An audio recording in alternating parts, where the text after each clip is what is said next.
Hey everyone, how are you? Happy New Year. Welcome back. Um, so, so for the next month, we're going to talk about meal prep, meal planning. I know that a lot of people are trying to make New Year's resolutions, new year, new me. And with this lovely COVID that's still going on, and you're trying to save your pennies, you're looking at shopping smart, and the best way to do that is to meal plan. Now, meal planning sounds very, a lot of people are worried about it, and it sounds really hard, but it really isn't. It's just these really simple steps, some tips and trades that you can use, and we'll get you started. So you don't have to have containers like this, and like you see in the other TV, other shows, or you see in different websites where they've got stacks of things, or the stock photos that we pushed on the page to show you how it's all the same thing. Yeah, that's great, but you don't have to do it that way, and I'm here to show you how to do that today. So what we're going to do is we're going to show you how to make fried rice today, which is a great meal plan thing because what it's doing is it's grabbing leftovers from your fridge. It doesn't have to be what I'm showing you today. This is like 5-6 simple ingredients that you'll probably have in your fridge. Some of them are a little bit more decadent because I just happen to have them because my pantry is a lot bigger than most years at home. So we're going to go from there. So first things first is you're going to make rice. Now when you're going to make fried rice, you're not going to make rice and then make fried rice. You're always going to use a leftover rice because you want that crispy, crunchy thing to your rice. So older or day-old rice is great. So what we're going to do is I'm going to show you guys how to make rice. A simple, basic, easy way to make rice. So we're going to start off with, I've got here a cup of rice. I'm going to put it in my strainer, and I'm going to wash it thoroughly, okay? It's always really important to wash your rice thoroughly. So just some nice cold water over the sink, and then and watch. I don't know if you can see all that starch, and you never know. If you buy your rice at the Buck Barn or anything like that, you may not know what's in it. So it's always a good idea to give it a good rinse and a wash. There we go. And once it's washed, give it a little shake, and then toss it right in your pot, and away you go. So for all you purists here, this isn't the exact way, but it's the real simple way. And if you're making minute rice just works just as well. We'll go from there. So, for every cup of rice, you want to put 2 cups of water. Now, I've just washed my rice, so it's fairly wet, so I'm going to put a little bit less then. Put 1.5 cups, 1 3/4 cup. We'll put it on, like that. Give it a stir. Turn my pot onto high. And then we're just going to leave it go until it starts to boil. So I'll keep an eye on that, and then we'll move on to the next thing here. So we're talking fried rice. Fried rice, super simple, really easy. You start with your pan, get it a little warm, put about a tablespoon of oil in it to get going, or butter or margarine or whatever you have, any kind of grease. All right, and then you're going to grab some garlic, put that in there. Probably about a clove or so. Make sure it gets right in the oil so it'll crisp up and you'll start getting it nice and fragrant. So you want to put your aromatics. That's what garlic is. It's an aromatic. So I've got these green onions here right now. So I'm not using white onions. I'm going to use the green onions. But what I'm going to do is I'm going to use the whites of the onions to fry and create the aromatics for this dish. And then we're just going to leave the greens for our garnish. Okay, so the whites are right when the onion starts to separate. That's where the whites stop. A little bit of green in the white, but that's okay. And then we're going to save this part here to garnish our dish. So I'm going to grab some onions and add that to it as well. There we go. We'll get that frying. Now this time if you had a little ginger or something like that, you can definitely add that if you wanted to. And you're just going to sweat this up. So you're going to sweat it, so you just want to make sure that everything gets nice and shiny. So here we go. We've got that nice and shiny. what I'm going to do now is I'm going to add some cashews. I have cashews. I get cashews every year at Christmas, and I eat them as quickly as I get them. But it's always nice to have a few nuts. You don't have to add nuts if you're allergic to nuts. You don't have to if you want to use peanuts. You can use peanuts if you'd like. Honestly, don't know if this is traditional or not. It's just something that I like to put in. So we're going to toast these up a little bit too, just to bring out a little bit more flavor. Again, aromatics. There we go. We'll get that nice and coated. Those go for a couple minutes. Give our rice a quick stir. Make sure that's on. Awesome. Okay. And now it comes to the rice. So our rice right here. So this is some leftover rice. So I made this yesterday, and I just wrapped it, let it, and set it in the fridge. And the reason why you use day-old rice or leftover rice is because it does create that crunch and that crispy. It dries out in the fridge a little bit, and then it'll create a really nice texture. And what's great is that when you're making for meal prep, first of all, you don't want to make too much, but if you make enough for a couple meals, so if you're prepping for one meal 1 week and you have rice, well, this can become your second meal. So it's variety and it's changing things up. So here we go. We will put our rice in there right there.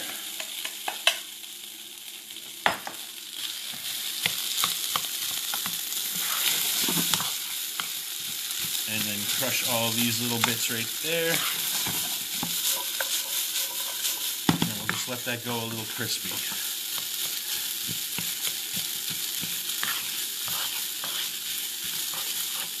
So right now at this point right here, what I'm going to do is I'm going to add a few more flavorings. So I've got some sesame oil. It's a nice idea to have it. It just brings out some nice flavor. You don't need a lot. Maybe half a teaspoon. You just want to bring out some aromatic, or you just want to bring out the smell, and it'll be really, really nice. So there we go. A little bit of soy sauce or amino if you're going vegetarian.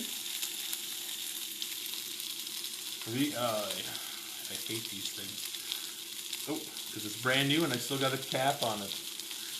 Be sure to check your cap. There we go. So we'll put a little soy sauce.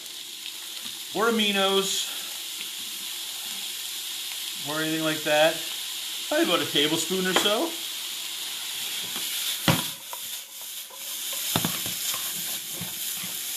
Smelling great. I also have a little bit of oyster sauce here too. Oyster sauce or fish sauce is really going to bring out the umami flavor that a lot of Asian dishes have. And just a really nice rounded flavor. There we go.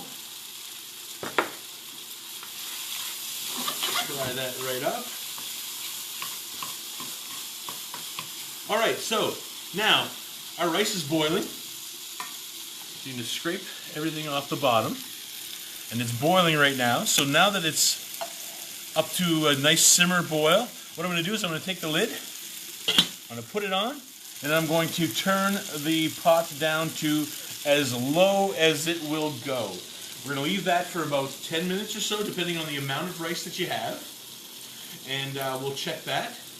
And then after that, and then we'll go from there. Alright, so we've got all that in there right now. So what I'm going to do now is I'm going to make a little hole in the mixture here.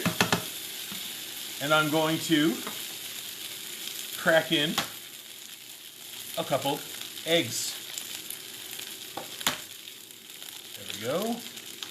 And then we're going to mix that in with the rice. Just like that.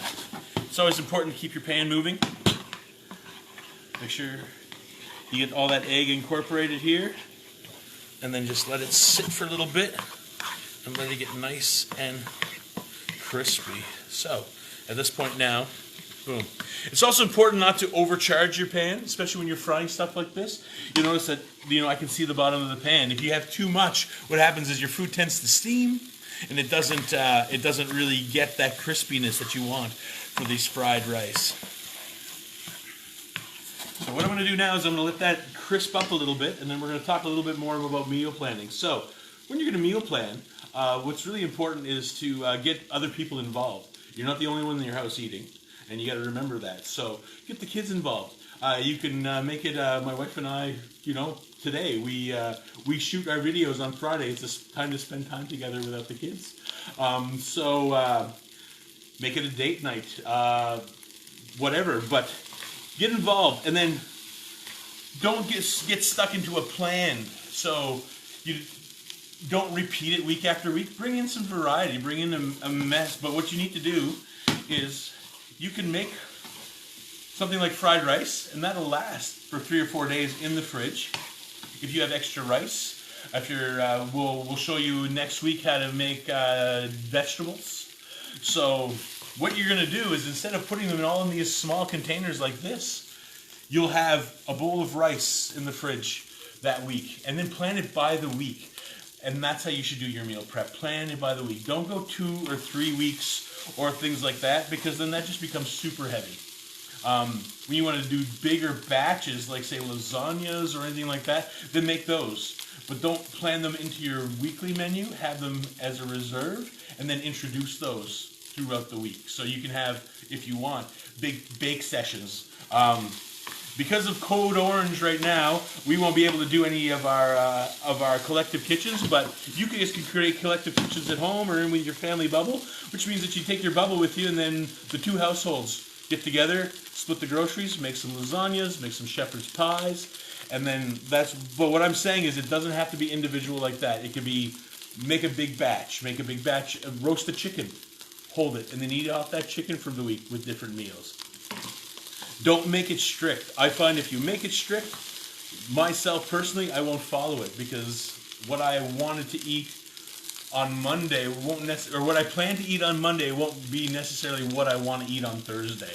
So if you make a few things here and there and leave your options open, it's basically what meal planning does is it takes the pressure off of prepping it all every day. So you take one day of the week and you prep for the week, and then it's just a matter of reheating or getting things together. And that's why people eat out so much, because it's convenient. So what you want to do is you want to make what you're doing convenient. And finding time is really easy. So, or finding 15, 20 minutes, an hour. I mean, you don't have to do it all in one shot either. And that's what a lot of people think they need to do, is they got to cook 4 or 5 hours. And they know, if you got to spare 20 minutes, half hour, fry up this fried rice, cool it down, put it in the fridge. That's ready to go. All right, so to this, I'm going to add some carrots that we'll say we had from last night's dinner. We'll add those. We'll add some peas, again, from last night's dinner, or from frozen. If you don't have any frozen or fresh peas or anything like that, you can always use canned peas. Make sure you drain the liquid out really, really well, and introduce them at the last minute, because you just want to re-warm them up. So I have frozen peas and some carrots here that we're just going to cook up. There we are. Add a little salt. A little pepper.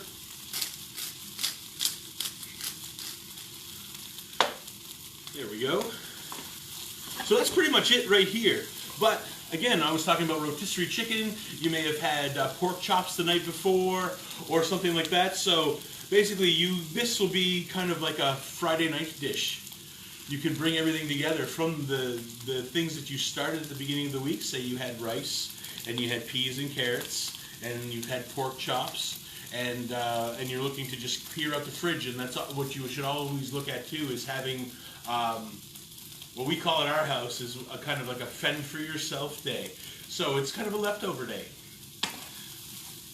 And if you don't want to do that, well then someone just make it. But again, everything is in the fridge. It takes the 5-10 minutes it makes to make the actual dish, which is great. All right, so we've got some nice ice shrimp that was donated before Christmas, and we have a bunch of it, and we may be giving it out next week, or you may have gotten some and you didn't know what to do with it. Well, here you go. You just add it to your... But the shrimp could be chicken, it could be pork chops, it could be beef, you don't even have to have that in there either. So there we go. What we're going to do is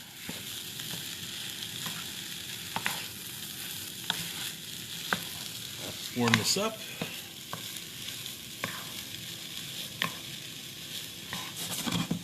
Turn this up a little bit. We'll get a little bit of crisp going. And in the meantime, I'm going to go check my rice, see how it's doing. So, about 10 minutes later, you see that the rice has almost absorbed all the liquid, and that's looking good right there. What I'm going to do now is I'm going to simply just actually turn it right off. Leave it there. Leave it there for another 5 or 6 minutes. What it'll do is it'll keep on steaming, and it'll become really, really nice and fluffy. And from there, you just pour it out onto a sheet pan to cool it off. Or if you're going to serve it right away, there you go. You have rice, a little salt, a little pepper, a little knob of butter, if that's what you want to do, and away you go. And then here, that looks about done. All I'm going to do now is just taste it for seasoning. That's nice. Okay. And I'll take my green onion and chop it up.